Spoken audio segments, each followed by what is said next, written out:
Welcome back to The Vote Matters. For those of you that are loyal subscribers and viewers, your support is appreciated. And welcome to anyone new that is joining us for the first time. Here at TVM, it is our mission to bring to you educational and entertaining content regarding why the vote matters.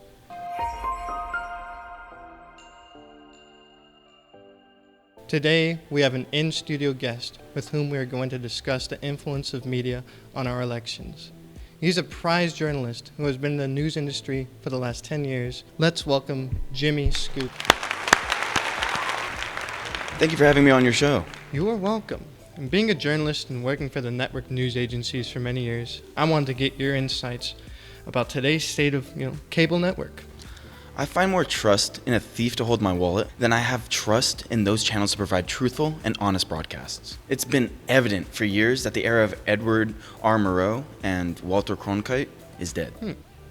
Oh, that is a serious indictment, Mr. Scoop. It's awful to see what's happened to the news industry and how cable news has contributed immensely to its fall from grace. Journalism is dying. It's easier to find someone wearing a members-only jacket than an honest cable news reporter. So, Mr. Scoop, in order to understand your perspective and grasp why you have such a dire view of the cable news industry, perhaps you can give us some examples. Dude, I can cite numerous examples. The Russian dossier used to damage the 45th president of the United States turned out to be a big lie. Then, the 2 years of misinformation about COVID and what we saw in the most recent presidential debate.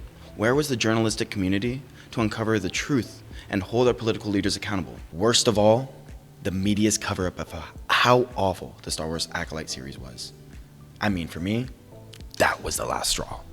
Really, the Acolyte series was the tipping point.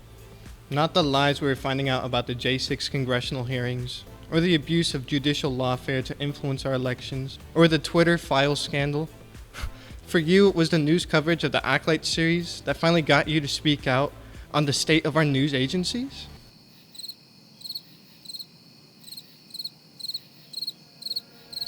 I mean, come on.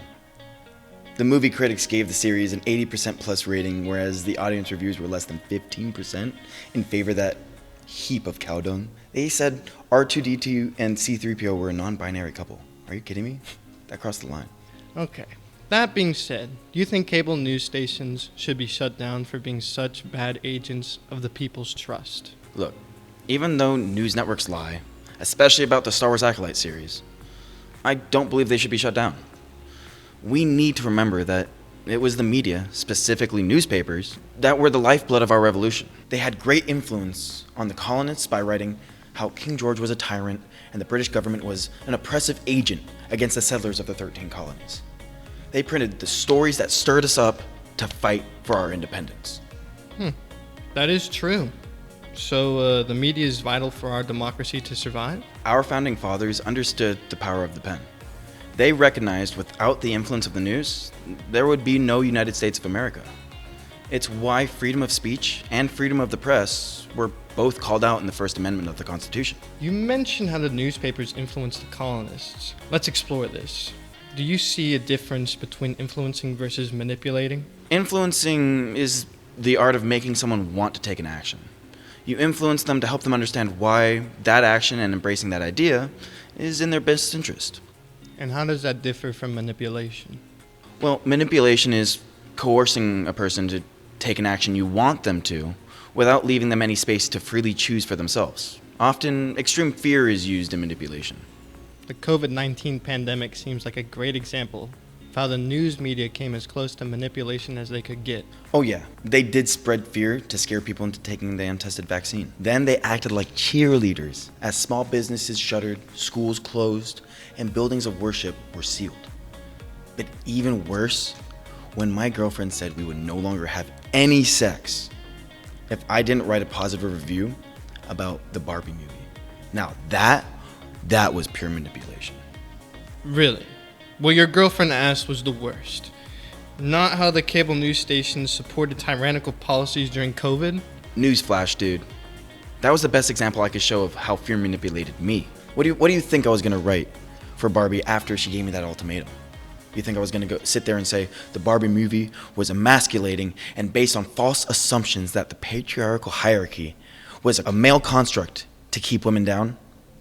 I don't think so. Perhaps we could use a more relevant example like how the networks are saying our president is a Manchurian candidate working for the Communist Party and is trying to destroy our nation. Wait, really? Our president is a Manchurian candidate? No, I'm giving the example. All right, forget it.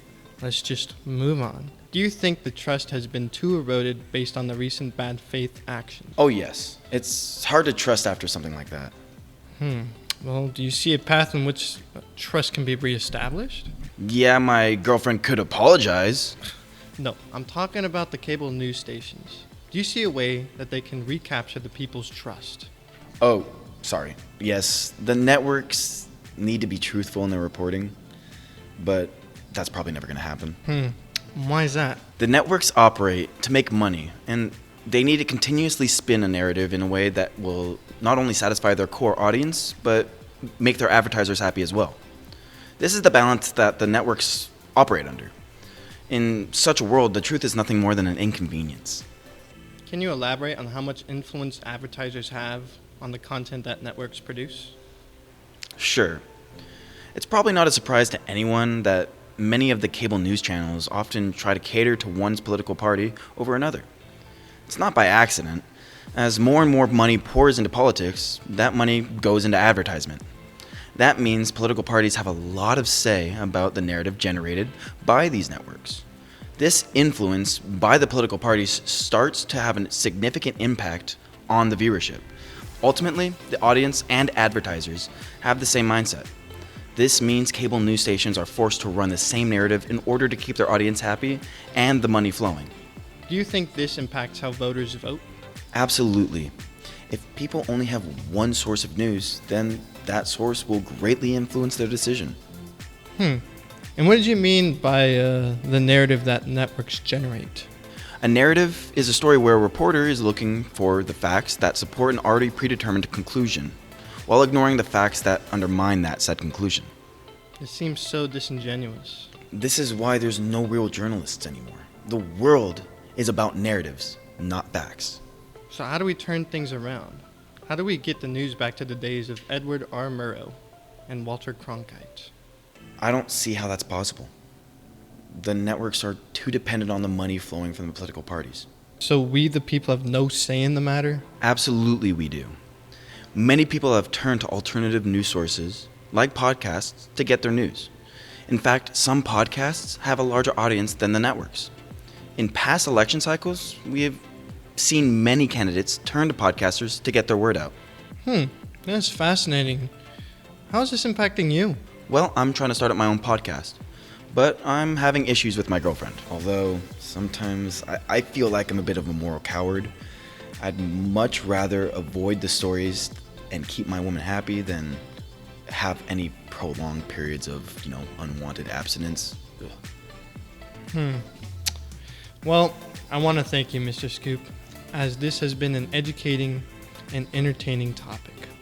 As always, the vote matters. Be sure to like, comment, subscribe, and stay tuned for more upcoming content.